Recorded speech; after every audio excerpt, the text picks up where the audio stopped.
The Judith Jones task force uncovered horrific tales of physical abuse at children's homes around the country. Now, the 307-page report, which was released by the Minister of State in the Office of the Prime Minister with responsibility for child and gender affairs, Ayanna Webster Roy, earlier this month, detailed sexual, physical, and even psychological abuse that many of the children warded at these homes are actually facing. And so joining us to share more about the issue is the manager of St. Dominic's Children's Home, Sister Arlene Greenidge. Sister Greenidge, good morning. Thank you so much for joining us on Now.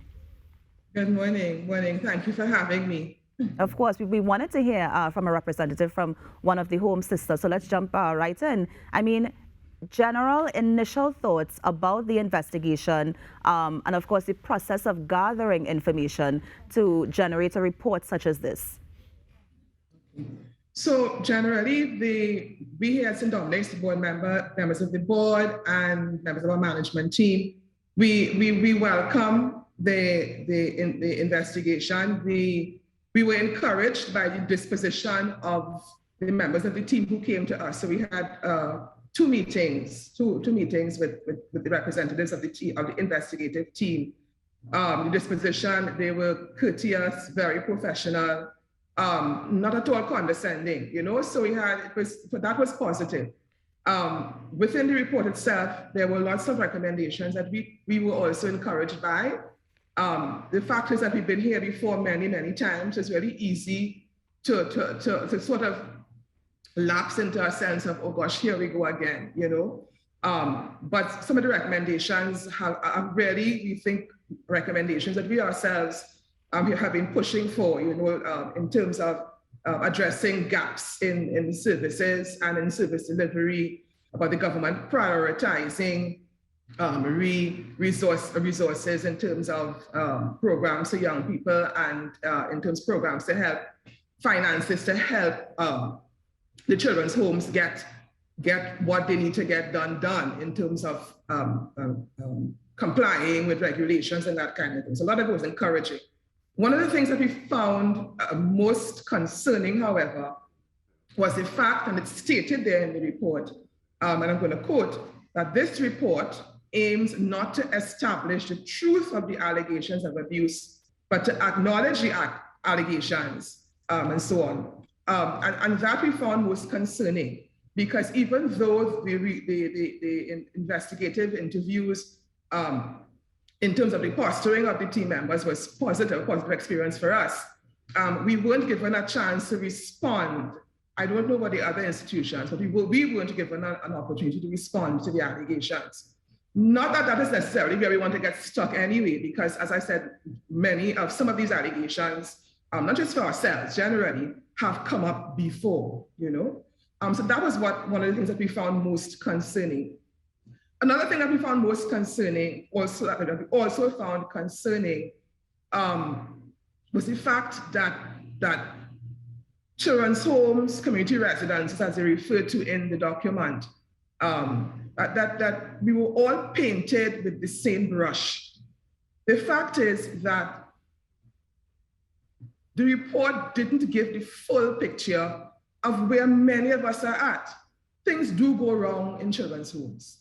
You know, we cannot be operating in an environment where there are all of those gaps that were identified, and not come up with that experience of things going wrong. When you have hurt people caring for hurt people are going to hurt people, and so things do go wrong. Yeah. Now, right? Sister Greenidge, but that is not the full story.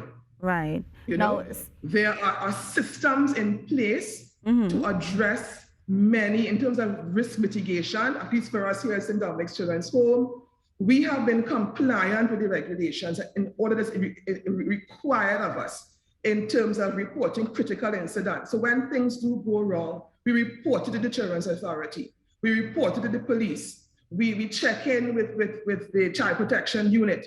So there are systems in place. And that, I think, wasn't captured.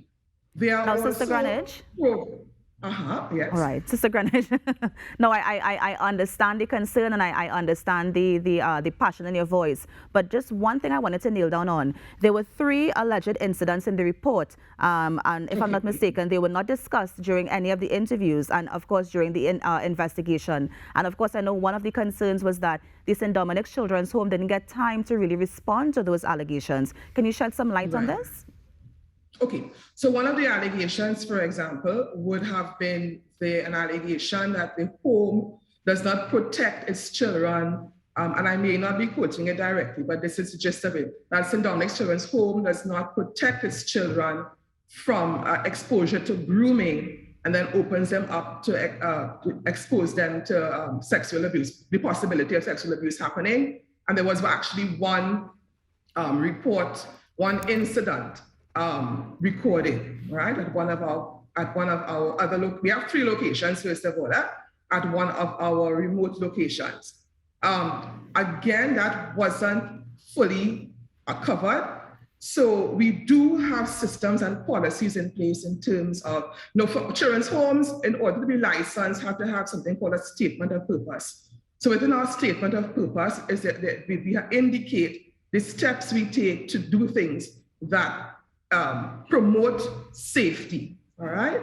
And so treating with volunteers, which is the issue in this particular incident, is one of those measures in terms of the processes. People apply, they fill out a form, they're interviewed, there's an orientation we do, and people, depending on the nature of the engagement, because of course some volunteers come in for one event and that's done. But in terms of ongoing, there's something called a police certificate of good character that's necessary, all right? So those are the systems, those are the elements in place to promote safety and to guard against what exactly happened there as grooming. In this case, the incident reported happened at one of our external locations. Now, where we are embedded in the community. So St. Dominic's Children's Home Belmont is a large campus, and it's a pretty controlled and structured environment. Within our homesteads, and that's what we call our locations immersed into the community. Within our homesteads, however, you find there's an easier engagement because the homesteads are exactly that. Historically, they were introduced to move away from too much institution and to allow our children, and in those days they were family units, we call them family units, to allow those locations to become more community-based and community integrated.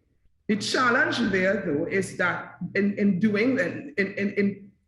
creating that kind of environment, you up certain risks. And one of the risks you up is exactly that, because you have volunteers coming in a different kind of environment. In this particular incident, the volunteer was a member of the Defense Force, the soldier. And that person came in as a volunteer and was doing work with the boys. The general protocols were not followed fully. So a police certificate of good character was not demanded, was not requested of this particular volunteer, all right? But again, the police person is a member of the Defense Force. So it was an oversight, but it was an oversight that in terms of how we understand the nature of the profession, that is, I don't want to say understood, but it is an oversight, but it's an oversight that happened, I think, because there was certain presumptions made. And as a result, this person but in coming into the homestead, all the other systems were put in place. So the person was interacting with the household. It was in common spaces. And it was always under the supervision of a caregiver, or at least one caregiver. Now, Sister Greenidge. No, Sister Greenidge, sorry to cut you, but I just wanted to get so much more in with the little time that we have. So we have that that actual allegation. You're saying there wasn't an oversight. Moving forward, what can we do to ensure that these volunteers, that they're credible and that they can actually take care of the wards who are entrusted to these homes? Right. So it is ensuring that the full protocol is followed even in the homestead. In the report also referred, and that is taken, it was certainly taken, that they need to, in terms of to reskill, to retrain members of staff so that again, we are more vigilant and that we are more consistent in following the full protocol. I also want to make sure that I add in there though, that the incident mentioned did not happen while the child, the young man, the 16-year-old, was at our homestead. It did occur, however, because the mother, it happened while the young man was in the child was in the mother's care. He had gone home for a visit. But it was possible because the mother trusted him, because he knew that this person was a volunteer at St. Dominic. So we are implicated. Yes. So certainly we're learning, that is one thing that we've learned from this incident. Now, one of the things when we hear reports such as these, sisters, that we don't hear from the children themselves. And so I'm wondering, what are some of the needs of these wards who are in the children's homes? Well, the thing at St. Dominic's Children's Home, at least, is that we have been very fortunate. We have been involved in a transformation, transforming the organization so that it could better, more effectively meet the needs. The thing is, we recognize safeguarding and safety as critical, but that is where we start. So putting programs in, that has been something that we have been full throttle involved in. So there are all kinds of developmental programs. We have various centers. So for example, here we have a family life center, child and family life development center, because at the end of the day, these children and young people really want to be reunified, reintegrated into the community, into their families. We do not have any orphans. We have children who have families, and even if they are removed from a situation in which they were exposed to harm or trauma, the point is that we need to provide some what we call permanency. And so we have a family life and child development center trying to work with families. We have a technical vocational training program, because at the end of the day, adolescents, and we have a lot of adolescents coming into the system, and it's a critical time. So we do not want to drop the ball in terms of their technical vocational training and development. So thankfully, we have the support of various corporate and private citizens, foundations who provide us with funding to support our youth and agriculture. We're doing hairdressing and beauty culture. We're doing, and we've registered with the National Examination Council. So these programs are certified, you know. Yeah. So there are lots of things happening. So that is not, for us at St. Dominic's, it's not about a lack of programs. A lot of it has to do with the governance, and that's what I'll focus here this morning, but a lot of it has to do with those obstacles that we face that prevent us from using all our energies in doing the developmental work. There's too much of remedial and stuff that we have to do within the environment in terms of managing staffing issues. And so that is our major. Sister Greenidge, I'm actually glad that you brought up the staffing issue. I know we have a few minutes left, but quickly, there was a Newsday article from February 2020, and you said, I think one of the concerns was that I think 2 of the wards would have been beaten by staff. And one of the things that you said was one of the reasons is that Greenidge blames workers that came from the Statutory Association Services Commission, while SASC workers say the problems stem from workers that are contracted through the ministry. Is there a difference between the workers, and is it that they treat the students different? For the children's homes that are state funded, we would have in the 1970s, there was an arrangement made. We were placed under the Statutory Authority Service Commission, and they were responsible for staffing. All right. So it meant the boards of these certified children's homes did not have the authority to treat with staffing issues like discipline and reward in terms of promotion. So that was done by the statutory authorities. So that is one of the key issues. So now, as St. Dominic's Children's Home in 2014 moved into a new model of care, and with the coming on of the new legislation that required us to be licensed, it meant that we had to move out of statutory authorities because there was a lot of inconsistency and incongruence between the statutory authorities' regulations and what was now required of us in a modernized child welfare system. And so we started our separation process The cabinet approved the separation process over a year ago, but it has not been completed. And so we have been struggling under a lot of what I would describe as industrial action from members of our public officers who refuse to do certain things, who are non-compliant with the regulations, but they are still in the environment. Some have removed their services altogether, so they sign in, they sign up, and they leave. But there's still some public officers within. There's some public officers who have been fully compliant, and there's some who haven't. So that too is a major issue. How can we consistently deliver these programs?